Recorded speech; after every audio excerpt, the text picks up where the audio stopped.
Hello my dear friends and students. আজি মই এই ভিডিওটোত ক্লাস 10 ৰ সায়েন্সৰ চ্যাপ্টাৰ 13 ৰ 30টা ইম্পৰ্টেন্ট এমসিকিউ আলোচনা কৰিম যিকেইটা ছাত্ৰছাত্ৰীসকল তোমালোকৰ এইবাৰৰ এইচএসএলসি ফাইনেলৰ কাৰণে বৰ ইম্পৰ্টেন্ট হ'ব ছাত্ৰছাত্ৰীসকল গতিকে মন দি চাবা আৰু ছাত্ৰছাত্ৰীসকল ইয়াৰ আগৰ চ্যাপ্টাৰবোৰৰ কাৰণে মই বেলেগ ভিডিও বনাই ৰাখিছো তোমালোকে এই ভিডিওৰ ডেসক্ৰিপচনতো লিংক পাই যাবা আৰু তোমালোকে সাৰ্চ মাৰিলে মোৰ চেনেলৰ নামটো লগত লগাই পেলাই সাৰ্চ মাৰি দিবা আহি যাব এতিয়া আৰম্ভ কৰো সোৱাচন প্ৰথম কোৱেশ্চনটো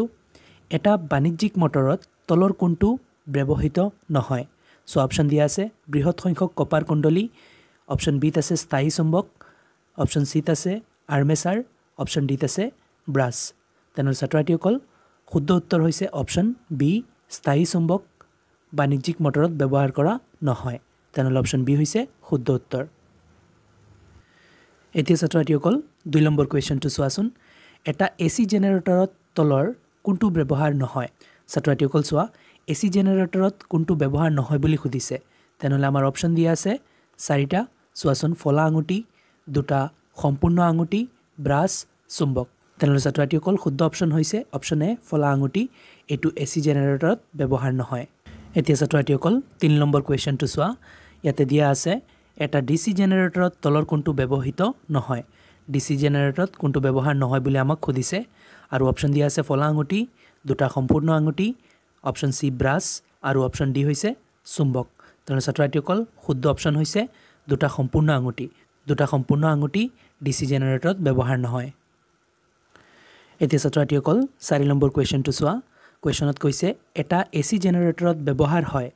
নম্বৰ 1 ঘূৰ্ণায়মান কুণ্ডলী স্থায়ী চুম্বক ব্ৰাছ ফলা আঙুটি এটা শুদ্ধ উত্তৰটো হল ছাত্ৰছাত্ৰীসকল অপচন তলত দিয়া আছে 1 2 অপচন বি আছে 1 2 আৰু 4 অপচন সি আছে 1 2 3 আৰু অপচন ডি আছে 1 2 3 4 তেনে ছাত্ৰছাত্ৰীসকল চোৱা এনেকুৱা কোৱেশ্চন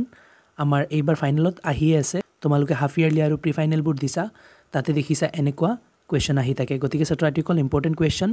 এতিয়া শুদ্ধ উত্তৰটো হ'ব অপচন সি ছাত্ৰছাত্ৰীসকল ঘূৰ্ণায়মান কুণ্ডলীও ব্যৱহাৰ হয় এসি জেনাৰেটৰত স্থায়ী চুম্বকো হয় আৰু ব্ৰাছো হয় গতিকে অপচন সি হৈছে শুদ্ধ উত্তৰ এতিয়া 5 নম্বৰ কোৱেশ্চনটো চোৱা 5 নম্বৰত দিয়া আছে এটা বৈদ্যুতিক মটৰত ব্যৱহাৰ হয় অপচনত দিয়া আছে স্থায়ী চুম্বক এটা ঘূৰ্ণায়মান কুণ্ডলী দুটা পূৰ্ণ আঙুটি এটা ফলা আঙুটি এতিয়া আগৰটো নিচিনা ছাত্ৰছাত্ৰীসকল শুদ্ধ উত্তৰটো আমি বাছি উলাব লাগে 1 অপচন এ দিয়া আছে 1 2 আৰু 3 অপচন বি দিয়া আছে 1 আৰু 2 আৰু অপচন সি দিছে কেৱল 4 ডি দিছে 1 2 আৰু 4 ছাত্ৰছাত্ৰীসকল চোৱা ইয়াতে আমি প্ৰথমতে বুজিলো কোন কেইটা ব্যৱহাৰ হয় চোৱা ছাত্ৰছাত্ৰীসকল স্থায়ী চুম্বক এটা বৈদ্যুতিক মটৰত ব্যৱহাৰ হয় আৰু 2 নম্বৰত যেটো কথা কৈছে যে এটা ঘূৰ্ণায়মান কুণ্ডলী এটো ব্যৱহাৰ হয় দুটা পূৰ্ণ আঙুটি এটো ছাত্ৰছাত্ৰীসকল ব্যৱহাৰ নহয় লাষ্টত কৈছে এটা ফলা আঙুটি এটো ব্যৱহাৰ হয় তেনে ছাত্ৰছাত্ৰীসকল ব্যৱহাৰ হয় 1 2 আৰু 4 তেনলে এটো আছে অপচন ডি তেনলে অপচন ডি হৈছে শুদ্ধ উত্তৰ এই বৈদ্যুতিক মটৰত 1 2 আৰু 4 ব্যৱহাৰ হয় 1 2 আৰু 4 ত যি কথা কৈছে এইখিনি বস্তু ব্যৱহাৰ হয় বৈদ্যুতিক মটৰত এতিয়া ছাত্ৰছাত্ৰীসকল 6 নম্বৰ কোৱেশ্চনটো চোৱা হৰ্ষবৰ্তনী বা ওভাৰলোডিং হোৱাৰ পৰা বৰ্তনীসমূহক সুৰক্ষা দিবলৈ ঘৰুৱা বৰ্তনীত তলৰ কোনটো সুৰক্ষামূলক ব্যৱস্থা লোৱা হয় অপচন দিয়া আছে ছাত্ৰছাত্ৰীসকল সজীৱ তাৰ উদাসীন তাৰ ফিউজ অপচন ডি আছে ভূমি সংলগ্ন তাৰ তেনে ছাত্ৰছাত্ৰীসকল ওভাৰলোডিং হোৱাৰ পৰা আমাৰ ঘৰুৱা বৰ্তনীসমূহক ৰক্ষা কৰিবলৈ আমি ব্যৱহাৰ কৰো অপচন সি দিয়া আছে ফিউজ এই ফিউজটো আমি ব্যৱহাৰ কৰো তেনে ছাত্ৰছাত্ৰীসকল 6 নম্বৰ কোৱেশ্চনৰ কাৰণে এই সি হৈছে শুদ্ধ উত্তৰ এতিয়া ছাত্ৰছাত্ৰীসকল 7 নম্বৰ কোৱেশ্চনটো চোৱা ঘৰুৱা বৰ্তনীত তলৰ কোনটো এটা সুৰক্ষামূলক ব্যৱস্থা হিচাপে ব্যৱহাৰ হয় যাতে সজুলিৰ দাতৱ শৰীৰলৈ নিখৰিত প্ৰবাহে ব্যৱহাৰ কৰা জনক প্ৰচণ্ড বৈদ্যুতিক আঘাত নিদিয়ে তেনে ছাত্ৰছাত্ৰীসকল অপচন দিয়া আছে সজীৱ তাৰ উদাসীন তাৰ ফিউজ ভূমি সংলগ্ন তাৰ যেটো ছাত্ৰছাত্ৰীসকল ইয়াৰ শুদ্ধ অপচন হৈছে অপচন ডি যেটোক আমি ঘৰুৱা ভাষাত আৰ্থিং বুলি কওঁ সেইটো আমি ব্যৱহাৰ কৰো তেনলে ছাত্ৰছাত্ৰীসকল অপচন ডি হৈছে শুদ্ধ উত্তৰ এতিয়া ছাত্ৰছাত্ৰীসকল 8 নম্বৰ কোৱেশ্চনটো চোৱা চুম্বক ক্ষেত্ৰ আৰু চুম্বক ক্ষেত্ৰত ঘূৰোৱা কুণ্ডলী এটাৰ গতিৰ দিশৰ মাজৰ তলৰ কোনটো কোণৰ বাবে কুণ্ডলীত আবিষ্ট প্ৰবাহ সৰ্বোচ্চ হয় তেনে ছাত্ৰছাত্ৰীসকল 90 ডিগ্ৰী কোণৰ বাবে আবিষ্ট প্ৰবাহ সৰ্বোচ্চ হয় গতিকে এই কোৱেশ্চনৰ শুদ্ধ অপচন হৈছে অপচন বি ছাত্ৰছাত্ৰীসকল আৰু বাকি কেইটা নহয় এতিয়া ছাত্ৰছাত্ৰীসকল 9 নম্বৰ কুৱেশ্যনটো চোৱা তলৰ কোনটো সঁজুলিয়ে যান্ত্ৰিক শক্তিক বৈদ্যুতিক শক্তিলৈ ৰূপান্তৰিত কৰে ছাত্ৰছাত্ৰীসকল এইটো তোমালোকে চেপ্টাৰ যেতিয়া পঢ়োৱা হৈছিল তেতিয়াও পাইছা যে বৈদ্যুতিক জেনেৰেটৰৰ মূল নীতি আছিল এইটো যে বৈদ্যুতিক জেনেৰেটৰে কি কৰে যান্ত্ৰিক শক্তিক বৈদ্যুতিক শক্তিলৈ ৰূপান্তৰ কৰে গতিকে ইয়াৰ সিম্পল আনসাৰ হ'ব এইটোই যে অপচন কোনটোত আছে চোৱা বৈদ্যুতিক জেনেৰেটৰ অপচন এত আছে অপচন এ হৈছে শুদ্ধ উত্তৰ বৈদ্যুতিক জেনেৰেটৰে যান্ত্ৰিক শক্তি লয় মানে পেট্ৰল ডিজেল দি পেলাই চলোৱা হয় আৰু বৈদ্যুতিক শক্তি উৎপাদন কৰে বিদ্যুৎ উৎপাদন কৰে গতিকে অপচন এ হৈছে শুদ্ধ উত্তৰ এতিয়া ছাত্ৰছাত্ৰীসকল 10 নম্বৰ কুৱেশ্যনটো 9 নম্বৰৰ উল্টা চোৱাচোন কি কৈছে তলৰ কোনটো সঁজুলিয়ে বৈদ্যুতিক শক্তিক যান্ত্ৰিক শক্তিলৈ ৰূপান্তৰ কৰে আগৰটো আছিল যান্ত্ৰিক শক্তিক বৈদ্যুতিক শক্তিলৈ ৰূপান্তৰিত কৰিছিল এইটো ছাত্ৰছাত্ৰীসকল বৈদ্যুতিক মটৰৰ মূলনীতি আছিল বৈদ্যুতিক মটৰে বৈদ্যুতিক শক্তি লয় আৰু যান্ত্ৰিক শক্তি ৰূপান্তৰ কৰে যেনেকুৱা কাৰেণ্ট দিয়া হয় আৰু মটৰে পানী তুলে বা বিভিন্ন কাম কৰে তে সেইবোৰ আমাৰ যান্ত্ৰিক কাম কৰি আছে আৰু লৈ আছে বৈদ্যুতিক শক্তি গতিকে ছাত্ৰছাত্ৰীসকল অপচন কোনটো শুদ্ধ হ'ব বৈদ্যুতিক মটৰ য'ত আছে এইটোৱেই হ'ব বৈদ্যুতিক মটৰৰ এইটো মূলনীতি যে বৈদ্যুতিক মটৰে বৈদ্যুতিক শক্তিক লয় আৰু যান্ত্ৰিক শক্তি উৎপন্ন কৰে গতিকে ছাত্ৰছাত্ৰীসকল কুৱেশ্যন নম্বৰ 10ৰ অপচন চি হৈছে শুদ্ধ উত্তৰ এতিয়া ছাত্ৰছাত্ৰীসকল 11 নম্বৰ কুৱেশ্যনটো চোৱা তলৰ কোনটো নীতিৰ আধাৰত বৈদ্যুতিক জেনেৰেটৰ নিৰ্মাণ কৰা হৈছে অপচন এ দিয়া আছে বিদ্যুৎ চুম্বকীয় আবেশৰ নীতি বি দিয়া আছে ফ্লেমিঙৰ খুহতীয়া নীতি চি দিয়া আছে খুহাতৰ বুঢ়া আঙুলিৰ নীতি আৰু ডি দিয়া আছে চুম্বক ক্ষেত্ৰত ৰখা প্ৰবাহযুক্ত পৰিবাহীত বল প্ৰয়োগ হয় ছাত্ৰছাত্ৰীসকল শুদ্ধ অপচনটো হৈছে অপচন এ বিদ্যুৎ চুম্বকীয় আবেশৰ নীতি এই নীতিৰ আধাৰত বৈদ্যুতিক জেনেৰেটৰ নিৰ্মাণ কৰা হৈছিল তেনেহ'লে 11 নম্বৰৰ শুদ্ধ উত্তৰটো হৈছে অপচন এ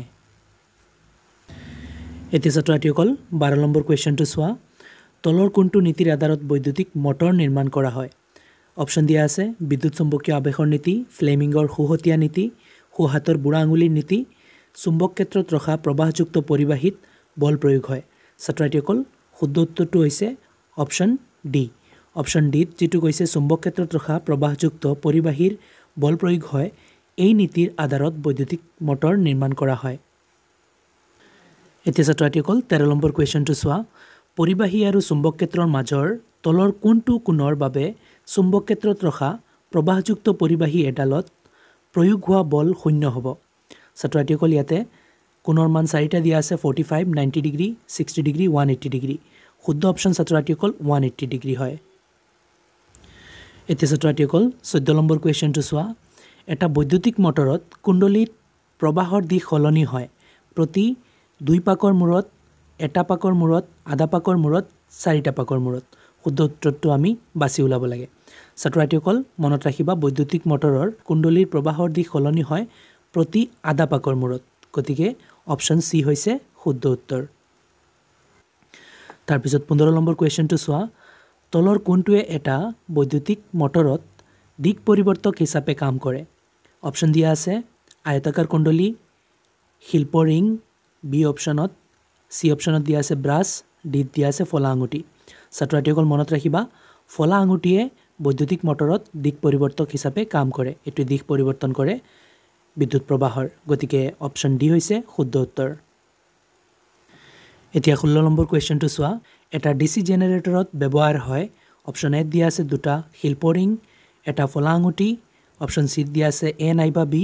অপচন ডি দিয়া আছে ওপৰৰ এটাও নহয় ছাত্ৰছাত্ৰীসকল মনত ৰাখিবা এটা ডিসি জেনাৰেটৰত ব্যৱহাৰ হয় এটা ফলা আঙুঠি গতিকে ছাত্ৰছাত্ৰীসকল অপচন বি হৈছে শুদ্ধ উত্তৰ এতিয়া 17 নম্বৰ চোৱা কুৱেশ্যনটো কি কৈছে এটা এসি জেনাৰেটৰত ব্যৱহাৰ হয় অপচন দিয়া আছে দুটা শিল্প ৰিং এটা ফলা আঙুঠি অপচন চি দিয়া আছে এ নাইবা বি অপচন ডি দিয়া আছে ওপৰৰ এটাও নহয় ছাত্ৰছাত্ৰীসকল মনত ৰাখিবা এসি জেনাৰেটৰত ব্যৱহাৰ হয় দুটা শিল্প ৰিং গতিকে ইয়াতে অপচন এ হৈছে শুদ্ধ উত্তৰ এতিয়া 18 নম্বৰ কুৱেশ্যনটো চোৱা ছাত্ৰছাত্ৰীসকল কুৱেশ্যনে কৈছে প্ৰবাহযুক্ত সলেনয়েড এটাৰ অন্তৰ্ভাগৰ চুম্বক ক্ষেত্ৰৰ মান নিৰ্ভৰ কৰা কাৰকটো হল অপচনত দিয়া আছে অপচন এ কুণ্ডলীৰ মাজেৰে চালিত প্ৰবাহ অপচন বি কুণ্ডলীৰ ব্যাসাৰ্ধ অপচন চি কুণ্ডলীৰ পাকৰ সংখ্যা অপচন ডিত কৈছে ওপৰৰ আটাইকেইটা এতিয়া ছাত্ৰছাত্ৰীসকল ওপৰত যি কেইটা দিয়া আছে সব কেইটাৰ ওপৰত নিৰ্ভৰ কৰে প্ৰবাহযুক্ত চলনয়ড এটাৰ অন্তৰ্ভাগৰ চুম্বক ক্ষেত্ৰ গতিকে ছাত্ৰ ছাত্ৰীসকল অপশ্যন ডি হৈছে শুদ্ধ উত্তৰ ওপৰৰ আটাইকেইটা এতিয়া ছাত্ৰ ছাত্ৰীসকল 21 নম্বৰ কুৱেশ্যনটো চোৱা ভাৰতত পৰিৱৰ্তী প্ৰবাহৰ কম্পনাংক হল অপশ্যন দিয়া আছে 25 হাৰ্জ 50 হাৰ্জ 100 হাৰ্জ 5 হাৰ্জ ছাত্ৰ ছাত্ৰীসকল শুদ্ধ অপশ্যনটো হৈছে অপশ্যন বি 50 হাৰ্জ এটো হৈছে ভাৰতত পৰিৱৰ্তী প্ৰবাহৰ কম্পনাংক এতিয়া 22 নম্বৰ কুৱেশ্যনটো চোৱা চুম্বক ক্ষেত্ৰত ঘূৰোৱা কুণ্ডলী এটাত আবিষ্ট প্ৰবাহৰ দিশ নিৰ্ণয় কৰা নীতিটো হল সো অপশ্যন দিয়া আছে অপশ্যন এ ফ্লেমিংৰ খুহতীয়া নীতি অপশ্যন বি ফ্লেমিংৰ বাওহতীয়া নীতি অপশ্যন সি খুহাতৰ বুঢ়া আঙুলিৰ নীতি অপশ্যন ডি ওপৰৰ এটাও নহয় ছাত্ৰ ছাত্ৰীসকল চুম্বক ক্ষেত্ৰক ঘূৰোৱা কুণ্ডলী এটাত আবিষ্ট প্ৰবাহৰ দিশ নিৰ্ণয় কৰা নীতিটো হৈছে ফ্লেমিংৰ খুহতীয়া নীতি গতিকে ছাত্ৰ ছাত্ৰীসকল এই কুৱেশ্যনৰ শুদ্ধ আনসাৰটো হ'ব অপশ্যন এ ফ্লেমিংৰ খুহতীয়া নীতি এতিয়া 23 নম্বৰ কুৱেশ্যনটো চোৱা চুম্বক ক্ষেত্ৰ এখনত ঘূৰোৱা কুণ্ডলী এটাত আবিষ্ট হোৱা প্ৰবাহৰ দিশ নিৰ্ভৰ কৰা কাৰকটো হল অপশ্যন দিয়া আছে অপশ্যন এ কুণ্ডলীৰ গতিৰ দিশ অপশ্যন বি চুম্বক ক্ষেত্ৰৰ দিশ অপশ্যন সি এ আৰু বি দুয়োটা অপশ্যন ডি ওপৰৰ এটাও নহয় ছাত্ৰ ছাত্ৰীসকল কুণ্ডলীৰ গতিৰ দিশ চুম্বক ক্ষেত্ৰৰ দিশ দুয়োটাই হয় ইয়াৰ আনসাৰ গতিকে অপশ্যন সি হৈছে শুদ্ধ উত্তৰ এ আৰু বি দুয়োটাই এতিয়া 24 নম্বৰ কুৱেশ্যনটো চোৱা বৰ্তনীত প্ৰবাহৰ উপস্থিতি নিৰ্ণয় কৰা সঁজুলিবিধ হল অপশ্যন দিয়া আছে গেলভানোমিটাৰ এমিটাৰ ভল্টমিটাৰ ওপৰৰ এটাও নহয় ছাত্ৰ ছাত্ৰীসকল এটা বৰ্তনীত প্ৰবাহৰ উপস্থিতি নিৰ্ণয় কৰা সঁজুলিবিধৰ নাম হৈছে গেলভানোমিটাৰ গতিকে অপশ্যন এ হৈছে ছাত্ৰ ছাত্ৰীসকল শুদ্ধ উত্তৰ গেলভানোমিটাৰ এতিয়া ছাত্ৰ ছাত্ৰীসকল 25 নম্বৰ কুৱেশ্যনটো চোৱা চুম্বক ক্ষেত্ৰত ৰখা প্ৰবাহযুক্ত পৰিবাহীত প্ৰয়োগ হোৱা বলৰ দিশ নিৰ্ণয় কৰা নীতিটো হল অপশ্যন দিয়া আছে খুহাতৰ বুঢ়া আঙুলিৰ নীতি অপশ্যন বি দিয়া আছে ফ্লেমিংৰ বাওহতীয়া নীতি আৰু সি দিয়া আছে ফ্লেমিংৰ খুহতীয়া নীতি আৰু ডি দিয়া আছে ওপৰৰ এটাও নহয় ছাত্ৰ ছাত্ৰীসকল শুদ্ধ উত্তৰটো হৈছে অপশ্যন বি ফ্লেমিংৰ বাওহতীয়া নীতি এতিয়া ছাত্ৰ ছাত্ৰীসকল 26 নম্বৰ কুৱেশ্যনটো চোৱা প্ৰবাহযুক্ত পোন পৰিবাহীৰ চাৰিওফালে উৎপন্ন চুম্বক ক্ষেত্ৰৰ দিশ পৰিবাহীৰ মাজেৰে চালিত দিশৰ ওপৰত নিৰ্ভৰ কৰে এনে ক্ষেত্ৰত চুম্বক ক্ষেত্ৰৰ দিশ নিৰ্ধাৰণ কৰিবলৈ ব্যৱহৃত নীতিটো হল চোৱা অপশ্যন দিয়া আছে খুহাতৰ বুঢ়া আঙুলীয়া নীতি ফ্লেমিংৰ বাওহতীয়া নীতি ফ্লেমিংৰ খুহতীয়া নীতি ওপৰৰ এটাও নহয় ছাত্ৰ ছাত্ৰীসকল এই ক্ষেত্ৰত খুহাতৰ বুঢ়া আঙুলীয়া নীতি ব্যৱহাৰ কৰা হয় গতিকে অপশ্যন এ হৈছে শুদ্ধ উত্তৰ এতিয়া ছাত্ৰ ছাত্ৰীসকল 27 নম্বৰ কুৱেশ্যনটো চোৱা চুম্বক বলৰেখাৰ বাবে তলৰ কোনটো উক্তি সত্য অপশ্যন দিয়া আছে 4টা শুনি লোৱা প্ৰথম অপশ্যন দিয়া আছে দুডাল চুম্বক বলৰেখাই কেতিয়াও কটাকটি কৰিব নোৱাৰে অপশ্যন বি দিয়া আছে চুম্বক বলৰেখাবোৰ চুম্বকৰ উত্তৰ মেৰুৰ পৰা ওলাই দক্ষিণ মেৰুত প্ৰৱেশ কৰে অপশ্যন সি দিয়া আছে চুম্বকৰ অন্তৰ্ভাগত চুম্বক বলৰেখাৰ দিশ উত্তৰ মেৰুৰ পৰা দক্ষিণ মেৰুলৈ তাৰপিছত অপশ্যন ডি দিয়া আছে চুম্বক বলৰেখাবোৰ কিছুমান বন্ধ বক্ৰ ছাত্ৰ ছাত্ৰীসকল ইয়াতে দিয়া অপশ্যন সকলোকেইটাই শুদ্ধ হয় কিন্তু অপশ্যনত এনেকুৱা দিয়া নাই যে আটাইকেইটা শুদ্ধ গতিকে ছাত্ৰ ছাত্ৰীসকল এইকেইটা আনসাৰ তোমালোকে মনত ৰাখি ল'বা যে চুম্বকীয় বলৰেখাই কেতিয়াও কটাকটি নকৰে চুম্বকীয় বলৰেখাবোৰ চুম্বকৰ উত্তৰ মেৰুৰ পৰা ওলাই দক্ষিণ মেৰুত প্ৰৱেশ কৰে চুম্বকৰ অন্তৰ্ভাগত চুম্বক বলৰেখাৰ দিশ উত্তৰ মেৰুৰ পৰা দক্ষিণ মেৰুলৈ চুম্বক বলৰেখাবোৰ কিছুমান বন্ধ বক্ৰ সকলোকেইটা কথা ছাত্ৰ ছাত্ৰীসকল সঁচা এইবোৰৰ ওপৰত তোমালোকৰ বিভিন্ন ধৰণৰ কুৱেশ্যন পৰীক্ষাত আহিব পাৰে তোমালোকে এই চাৰিটা উক্তি মনত ৰাখি ল'বা গতিকে ছাত্ৰ ছাত্ৰীসকল মই কাষত লিখি দি আছোঁ এই কুৱেশ্যনটোৰ কাৰণে এই সকলোকেইটা উক্তি হৈছে সত্য মানে অল বুলি লিখি দিলোঁ সকলোকেইটা হৈছে কাৰেক্ট আনসাৰ এতিয়া নেক্সট কুৱেশ্যনলৈ যাওঁ তাৰপিছত 28 নম্বৰ কুৱেশ্যনটো চোৱা চুম্বক ক্ষেত্ৰত ৰখা প্ৰবাহযুক্ত পৰিবাহীত প্ৰয়োগ হোৱা বলৰ দিশ নিৰ্ভৰ কৰা কাৰকটো হল ছাত্ৰ ছাত্ৰীসকল অপশ্যন দিয়া আছে চুম্বক ক্ষেত্ৰৰ দিশ পৰিবাহীৰ মাজেৰে চালিত প্ৰবাহৰ দিশ অপশ্যন সি দিয়া আছে এ আৰু বি দুয়োটা অপশ্যন ডি দিয়া আছে ওপৰৰ এটাও নহয় ছাত্ৰ ছাত্ৰীসকল শুদ্ধ অপশ্যন হৈছে অপশ্যন সি এ আৰু বি দুয়োটাই গতিকে অপশ্যন সি হৈছে শুদ্ধ উত্তৰ এতিয়া ছাত্ৰ ছাত্ৰীসকল 29 নম্বৰ কুৱেশ্যনটো চোৱা প্ৰবাহযুক্ত বৃত্তাকাৰ কুণ্ডলীয়ে উৎপন্ন কৰা চুম্বক ক্ষেত্ৰত তলৰ কোনটো উক্তি সত্য ছাত্ৰ ছাত্ৰীসকল অপশ্যন 4টা দিয়া আছে চাই লোৱা কি দিছে কুণ্ডলীৰ কেন্দ্ৰত চুম্বক ক্ষেত্ৰ সুষম অপশ্যন বি দিছে কুণ্ডলীৰ কেন্দ্ৰত চুম্বক ক্ষেত্ৰৰ বলৰেখাবোৰ সৰল ৰেখা তাৰপিছত অপশ্যন সি দিয়া আছে পাকৰ সংখ্যা বঢ়ালেও কুণ্ডলীৰ অন্তৰ্ভাগত চুম্বক ক্ষেত্ৰৰ মান একে থাকে তাৰপিছত অপশ্যন ডিত দিয়া আছে কুণ্ডলীত প্ৰবাহৰ মান বঢ়ালে কুণ্ডলীৰ অন্তৰ্ভাগত উৎপন্ন চুম্বক ক্ষেত্ৰৰ মানো বাঢ়ে ছাত্ৰ-ছাত্ৰীসকল অপশ্যন চিটো হৈছে শুদ্ধ উত্তৰ পাকৰ সংখ্যা বঢ়ালেও কুণ্ডলীৰ অন্তৰ্ভাগত চুম্বক ক্ষেত্ৰৰ মান একে থাকে এতিয়া ছাত্ৰ-ছাত্ৰীসকল লাষ্ট কুৱেশ্যন 30 নম্বৰ কুৱেশ্যনটো চোৱা চুম্বক ক্ষেত্ৰত ৰখা প্ৰবাহযুক্ত পৰিবাহীত প্ৰয়োগ হোৱা বলৰ মান তলৰ কোনটো কাৰকৰ ওপৰত নিৰ্ভৰ কৰে অপশ্যন দিয়া আছে পৰিবাহীৰ মাজেৰে যোৱা প্ৰবাহৰ মান চুম্বক ক্ষেত্ৰৰ খনৰ মান অপশ্যন চিত দিয়া আছে পৰিবাহীৰ দৈৰ্ঘ্য ওপৰৰ আটাইকেইটা অপশ্যন ডিত দিয়া আছে ছাত্ৰ-ছাত্ৰীসকল চুম্বক ক্ষেত্ৰত ৰখা প্ৰবাহযুক্ত পৰিবাহীত প্ৰয়োগ হোৱা বলৰ মান নিৰ্ভৰ কৰে এই সকলোকেইটা ক্ষেত্ৰত গতিকে ছাত্ৰ-ছাত্ৰীসকল অপশ্যন ডি হৈছে শুদ্ধ উত্তৰ ওপৰৰ আটাইকেইটা এতিয়া ছাত্ৰ-ছাত্ৰীসকল মই কিছুমান ইম্পৰ্টেণ্ট MCQ আলোচনা কৰিলোঁ আশা কৰোঁ তোমালোকৰ এই 30টাৰ ভিতৰৰ পৰাই এই চেপ্টাৰৰ পৰা কমন পৰি যাব এতিয়া ছাত্ৰ-ছাত্ৰীসকল ইয়াতে ভিডিঅ'টো সমাপ্ত হৈছে এতিয়া ভিডিঅ'টো চাই যদি তোমালোকৰ ভাল লাগে তেনেহ'লে লাইক কৰিবা আৰু লগৰ বন্ধু বান্ধৱীৰ লগত শ্বেয়াৰ কৰি দিবা থেংক ইউ